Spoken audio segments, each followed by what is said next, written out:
All right. I know I'm not looking my best right now. We had some snow come in, just did some shoveling, so it's now the perfect day. Nice cup of hot chocolate and a good book. Unfortunately, not these books. I don't like these, and a lot of people really do. So I'm not coming at you for liking them, but they were objectively bad. And the fact that Onyx Storm had thousands of 5-star reviews before the book even came out, it's obvious we're just here on a hype train and ignoring the actual quality of the book. Nobody's talking about the actual quality, they're just liking it. And I think I know why, and I'm going to break it down. Now, here's the thing these books, right up front, are not good fantasy. And I'm not getting on this Rebecca Yarros hate train. I don't care that she maybe can't pronounce words right. I don't. Doesn't matter to me. She's not reading the books to me. I'm reading them myself. I can pronounce them fine in my own head. But there are some major fundamental problems with these books that have to be addressed. And to address them, I will be comparing them to Lord of the Rings. Now, you might be thinking, hey, that's not fair. Lord of the Rings is the greatest piece of fiction ever written. And you're correct. It is. It is the greatest piece of fiction. It is the gold standard, the platinum standard, the everything standard of fantasy and storytelling. But it doesn't matter that it's unfair. These books are selling incredibly well. They're extremely popular, and any two things can be compared. I hate this apples to oranges crap. Apples and oranges have some comparisons. They're both fruits, they're both round. Anything can be compared, so I'm going to compare them to Lord of the Rings. So, first off, I didn't hate Fourth Wing when I first read it. I still consider it a guilty pleasure. It's a silly book with some very interesting creative choices. And the first one, right off the bat, is the protagonist. Violet Sortingale only works in the first book. Like many books right now that are getting popular, Violet is a self insert character for the reader. She's not like other girls, and she's small and weak, and her bones break easily. She's just a book girly. But she's thrust into this West Point for Dragons world and has to rise to the occasion. That itself isn't bad, but when I was recently re listening to the audiobook, I asked myself the question, is this protagonist interesting because she's the main character? Or is she the main character because she's interesting? And unfortunately, she's only interesting because she's the main character. There's nothing really engaging about Violet because she's written to be somebody that the audience can very easily step into. This is a book written for the Booktok girls. And again, that's fine. It's very entertaining and very fulfilling. But it cannot carry on 3 books of character development, 5 planned, when you're stuck being just a shell for the reader. So, to compare, Lord of the Rings, Frodo Baggins. He's just a fun little guy. He likes his place in the Shire. He likes hanging out with his friends. He likes his drinks. He likes being merry. He likes hanging out with Merry and Pippin. The most interesting thing about Frodo at the beginning of the book is he is the nephew of the previous book's protagonist. He is kind of a self-insert for J.R.R. Tolkien, living in that countryside before World War I. But as the book progresses, he too changes very much as a character. He is no longer a self-insert. He is a fully realized hobbit. I want to say human being, but I can't say that. Frodo Baggins takes on a life of his own that nobody can really step into. We can connect with him, we can find similarities, but we are not him. Anybody that reads these books can just be Violet Sortingale. And how many, 1,500 pages later, it's no longer interesting. And just as you need a strong protagonist, you need a strong villain. And this book series has none. And it's because of this lack of a strong villain, or really any overarching villain, that the book throws in villainous characters, just temporary antagonists with no real motivation. And a lot of this is going to come into my next point that I'll get to later, but reading Onyx Storm recently, there's a villain that is propped up a lot, a villain that's kind of in the shadows, on the trail of our heroes. But they're not really pushing them forward. They're kind of just there in the background. Every 50 or so pages, it reminds us, like, hey, this person exists, and at some point, they're going to get you. Also, in this book, one of the professor characters is just a jerk for the sake of being a jerk, which is something that each book has, kind of in this Harry Potter way, where there's always a new defense against the dark arts teacher that's always out to get Harry. Except in this series, there's no reason for it other than just like, ooh, I'm gonna get you. And it's not engaging or interesting in any way. And when there is a why revealed, it makes no sense. It's really obvious that it's just there to be an antagonistic figure. And if you're a villain for the sake of being a villain, I'm not interested. There are villains that are just pure chaos. Randall Flagg, for one, from the Dark Tower series, but he's at least charismatic. And there is a lot more to his background that got him to be where he is now. These books, it's just, oh, that Violet Soaringale. I don't care about that. And if you are going to have a new villain in each book, that is fine as long as there is a strong overarching villain. In Lord of the Rings, there are numerous villains. There's Sauron and Saruman. Saruman is pretty much just the villain of the Two Towers. And Sauron, while he's not really a strong physical presence in the book, we're always very aware that he is there, and his influence is all over the pages, and it is very terrifying. Or let's look at another example, the Star Wars trilogy, the prequel trilogy. Sidious is the overarching villain in these movies, while in episodes 1, 2, and 3, there is a different sub-villain pushing the protagonists along. And while General Grievous, Count Dooku, Darth Maul are all very interesting villains that do have a solid connection both to the protagonist and as a foreshadowing of Anakin's journey, Sidious is always there. We're always very aware that he's the one pulling the strings. And because he's there just enough in the background, we are very engaged into who this guy is and what his master plan is. Unfortunately, that's just not a part of these books in any kind of way. And anytime a new villain is introduced, I'm not curious as to what their motivation is, what their background is, because every single time it just amounts to, I'm gonna get you. And now the third big issue with these books along these lines is all the characters are just very immature. A lot of these books reads like a middle school fan fiction, like Aragon, if he didn't take his time to actually rewrite and edit the book to feel more mature. All the dialogue in these books is so try-hard edgy.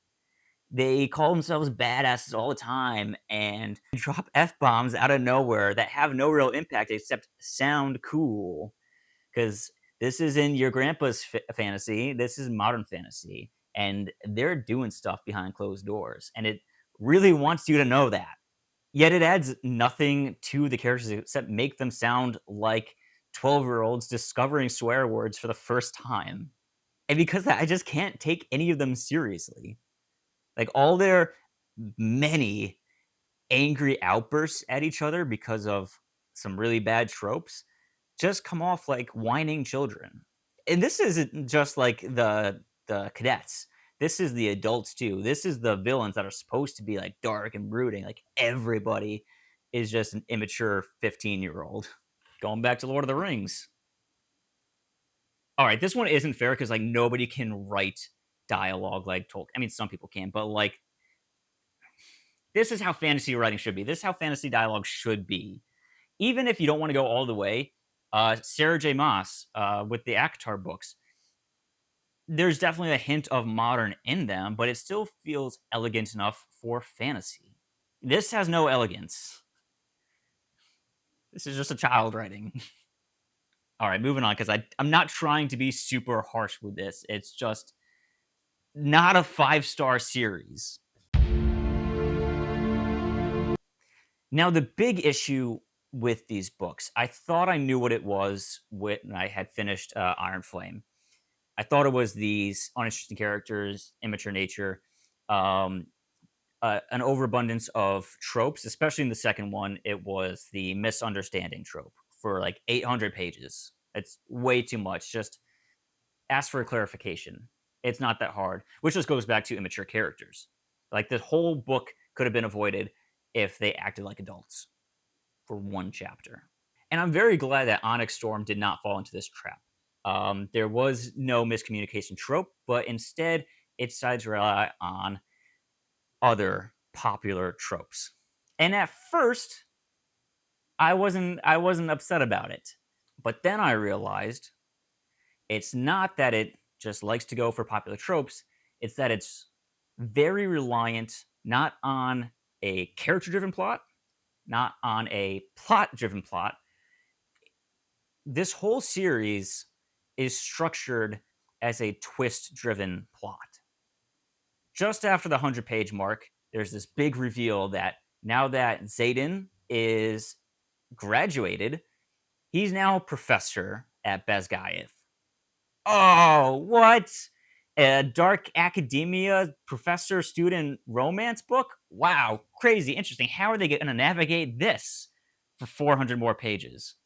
And the problem with it is, it could have been engaging. It could have been silly and campy and just kind of dumb but enjoyable, like the first book. But after another 20 pages, absolutely nothing is done with this.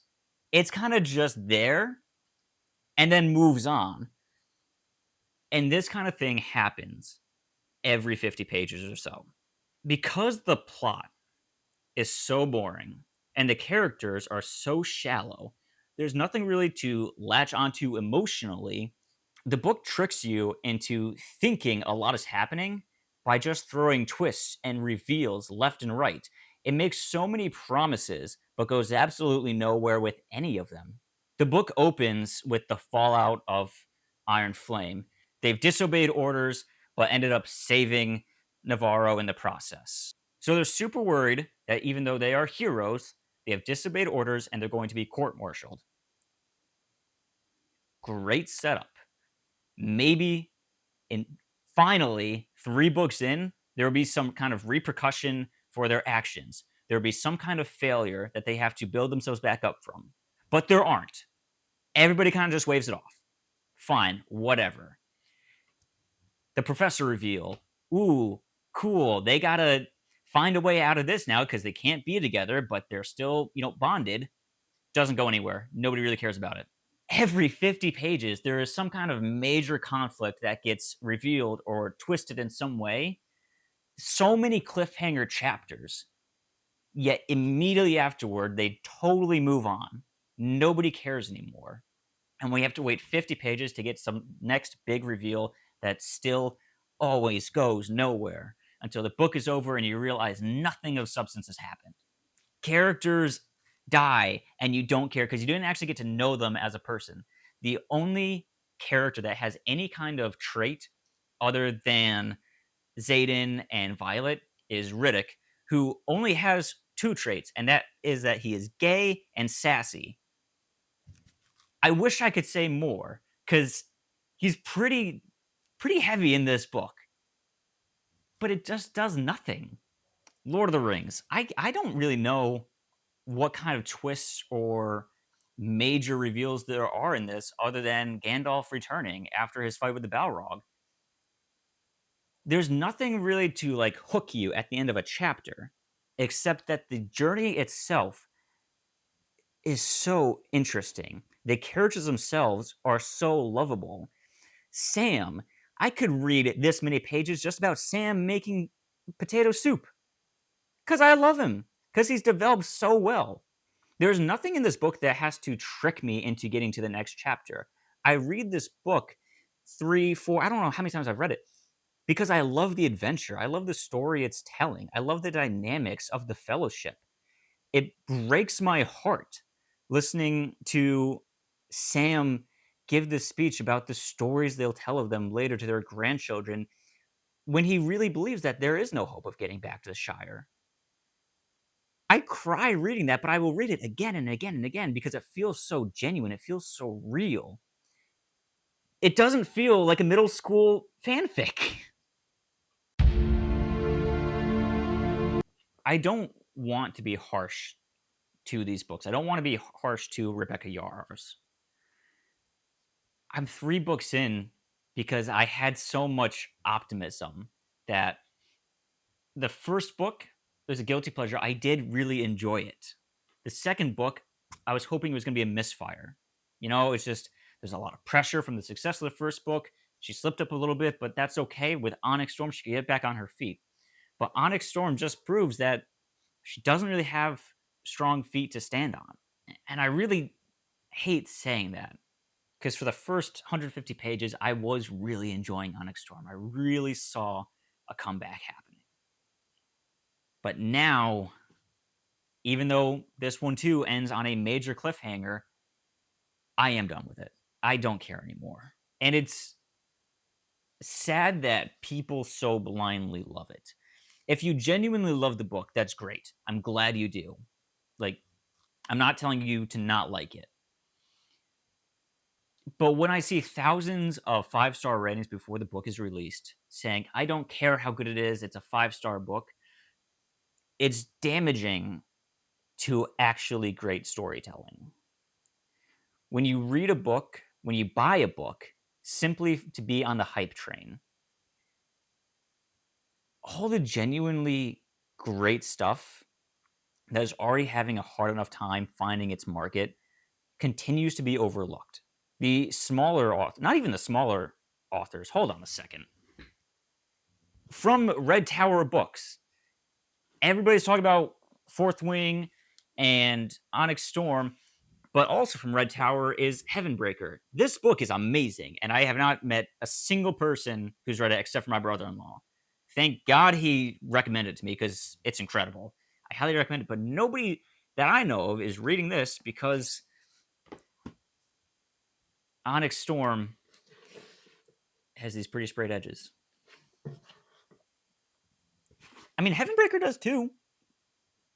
Please don't read the books solely to be on the hype train. Read a book because you want to read it. If you love it, love it. I don't care which books you love or hate. Have your own opinion about them. And now I have to put out a disclaimer because I always get comments like, oh, well, who are you to judge these books? What have you ever done? These are my books, Empire of the Void and Lost World of the Void, a sci-fi adventure of a married couple lost in space. I think I know storytelling pretty well. Obviously, I'm not as successful, but success means absolutely nothing in terms of quality. Fast and the Furious has over 10 movies, and nobody's pretending they're masterpieces. Also, read more Lord of the Rings.